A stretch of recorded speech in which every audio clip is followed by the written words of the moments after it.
শিক্ষক তথা আদিবাসী নেতা লক্ষ্মীনারায়ণ সিং সর্দারকে হেনস্থা ও জাতিগতভাবে অপমানের ঘটনায় উত্তাল হয়ে উঠল বলরামপুর। দোষীদের গ্রেপ্তারের দাবিতে প্রতিবাদে আজ সোমবার বিভিন্ন আদিবাসী সংগঠন ও নাগরিক সমাজের উদ্যোগে এক প্রতিবাদ মিছিল ও বিক্ষোভ সমাবেশ অনুষ্ঠিত হয়। প্রতিবাদ মিছিলটি বলরামপুর রথতলা থেকে শুরু হয়ে শেষ হয় বলরামপুর বাসস্ট্যান্ডে। পরে সেখানেই অনুষ্ঠিত হয় বিক্ষোভ সমাবেশ। আন্দোলনে সহযোগী সংগঠন হিসেবে অংশ নেন West Bengal Santal teachers association, Adivasi Jagaran Manch, Manbhum আদিবাসী ভূমিজ মুন্ডা কল্যাণ সমিতি, বেলিয়া বিকাশ সমিতি, পুরুলিয়া জেলা লোহরা আদিবাসী সমাজ কল্যাণ সমিতি, আদিবাসী কারমালি সমাজ কল্যাণ সমিতি এবং আদিবাসী সেঙ্গেল অভিযান। প্রতিবাদ কর্মসূচির দায়িত্বে ছিল পশ্চিমবঙ্গ আদিবাসী ভূমিজ মুন্ডা কল্যাণ সমিতি। সমাবেশে উপস্থিত ছিলেন একাধিক আদিবাসী সংগঠনের প্রতিনিধি ও নেতৃত্ব। ব্যুরো রিপোর্ট, আমার পুরুলিয়া।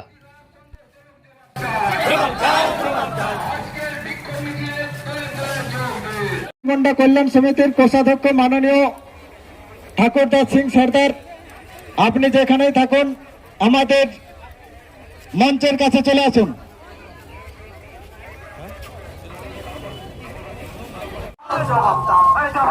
দিতেই হবে এলাকায় যেসব সাংবাদিকরা নিরাপত্তায় যাতে তাদের ভাইদের নিরাপত্তার আমরা দাবি করে আজকের প্রতিবাদ বিক্ষোভ সমাবেশ আয়োজন করেছি। সাংবাদিকদের স্বাধীনভাবে কাজ করার অধিকার দিতে হবে। এলাকায় যেসব সাংবাদিক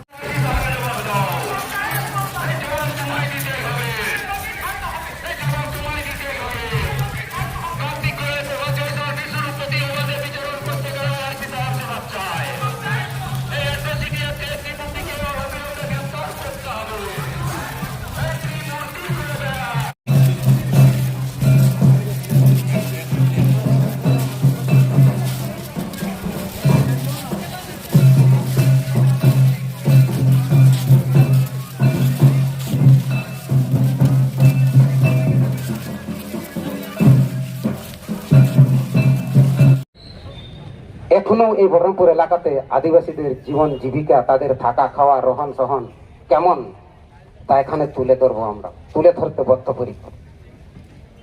সব থেকে বড় কথা, আজ এত আদিবাসী সম্প্রদায়ের মানুষ বিভিন্ন অঞ্চল থেকে এসেছেন। কেন এসেছেন, কি জন্য এসেছেন, আমি পরপর বক্তাগুলোকে ডেকে নেব, ওনাদের কাছ থেকে শুনবো। তার আগে আমি প্রেক্ষাপট একটু বলে দিই আপনাদের কাছে।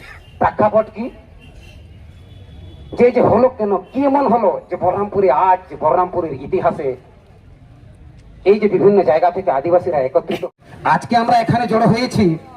আদিবাসীদের সঙ্গে বহরমপুরের ইতিহাস যদি ঘেটে দেখেন, আমরা ঘাঁটি, আমরা পড়ি, আমরা দেখি, আমরা বুঝি, কিন্তু কোনো সময় চুপচাপ থাকি। বহরমপুরে এমন সুন্দর একটা কথা সেদিন চা দোকানে আমি শুনলাম, সে কিন্তু আমাদের আদিবাসী না, সে কিন্তু ও আদিবাসী।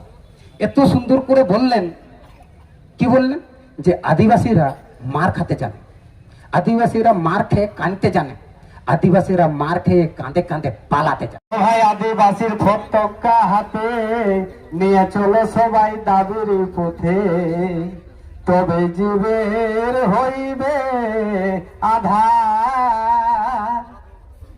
ওরে আর তো মানিব না ভাই, আমাদের দাবি মানা চাই। কত দাবো না, আমাদের দাবি মানব না, মানতে হবে। ওই যে আর তো মানিব না ভাই, আমাদের দাবি মানা চাই। ও তাই বাহু তুলে বলো বাহারে বারে, হে আমাদের আদিবাসী ভাই, একবার বাহু তুলে বলো। যদি কার্যকরী না করেন, সংবিধান কেন আছে, গণতন্ত্র কেন আছে এই দেশে, জবাব দিন আমাকে। এই গণতান্ত্রিক দেশে একটা সিস্টেমেটিক এর উপরে আমরা বেঁচে আছি, একটা সিস্টেমেটিক এর উপরে পশ্চিমবঙ্গ চলছে, ভারতবর্ষ চলছে, ঝালদা চলছে, বলরামপুর চলছে। তো সেই সিস্টেমেটিক আইনটা আপনারা কেন ফলো করছেন না? আইসি সাহেব কান পেতে শুনে নিন, আদিবাসীরা গুলি চালাতে জানে, এখনো ভুলেনি, কিন্তু চালায় না। এরা গণতান্ত্রিক যে সিস্টেম, সেই সিস্টেমের মধ্যে গাথা আছে, সেই সিস্টেমের বাইরে যেতে চায় না। যদি আপনি যেতে বলছেন, যদি আপনি আমাদের যে সাংবিধানিক আইন এসপিটি অ্যাক্ট, অ্যাট্রোসিটি অ্যাক্ট 1989 এর যে ধারা এবং সিএনটি অ্যাক্ট, এই অ্যাক্ট গুলো যদি আপনাকে আঙুল দিয়ে দেখিয়ে দেবো, আপনি কার্যকরী না করেন, তাহলে আপনার সেই কালা দিন দেখতে হবে। তাহলে আমরা আবার সেই বড় জঙ্গল, আবার আমরা বনবাসী, আবার আমরা আপনাদেরকে শান্তিতে বাঁচতে দেব না। আপনারা জানেন যে পাথর খাদান, সেই পাথর খাদান কে চালাচ্ছে? রক্ত চুষা ওই মাফিয়ারা। আমাদের আদিবাসী লোক ওখানে পরিশ্রম করে, আদিবাসী লোক ওখানে কাজ করে, কত ন্যূনতম বেতন 200 টাকা 300 টাকা বেতন দেয়। তাদের কোনো সুরক্ষা নেই।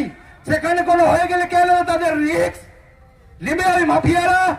অবৈধভাবে চালাচ্ছে ওই খাদান, কোনো রয়্যালিটি নেই, কোনো লিগেল পেপার নেই তাদের হাতে, আর সেই মাফিয়ারা চালাচ্ছে সেই খাদান। তাদেরকে এইখান থেকে উৎখাত করতে হবে। যে খাদান তারা অন্যায়ভাবে অধিগ্রহণ করেছেন, আদিবাসীদের সেই খাদান, আদিবাসীদের যে জমি সম্পত্তি আপনারা জানেন না যে আদিবাসীদের জমি কোন নন আদিবাসীকে যদি নিতে হয় দুটো মাত্র প্রসেস আছে। একটা প্রসেস হচ্ছে হাইকোর্টের অর্ডার নিয়ে আসতে হবে প্রথমে, তারপরে আপনি নন আদিবাসীতে বিক্রি করতে পারবেন। দ্বিতীয় নম্বর হচ্ছে কি, যদি আপনাকে বিক্রি করতে হয় ডিএম এর কাছে ইয়া তো বিসিডব্লিউ এর কাছে প্রেয়ার করতে হবে। প্রেয়ার প্রথমে আপনাকে প্রেয়ার করতে হবে নন আদিবাসীদের যদি বিক্রি করতে চান। কি প্রেয়ার করতে হবে? আমার মাতৃদায় ইয়া তো ফির কন্যাদায়ে পড়ে আছি, আমি এটা কাজ করতে পারছি না, সামাজিক কাজ। আপনি প্রেয়ার করবেন। সেই প্রেয়ারটা যদি বিসিডব্লিউ কিংবা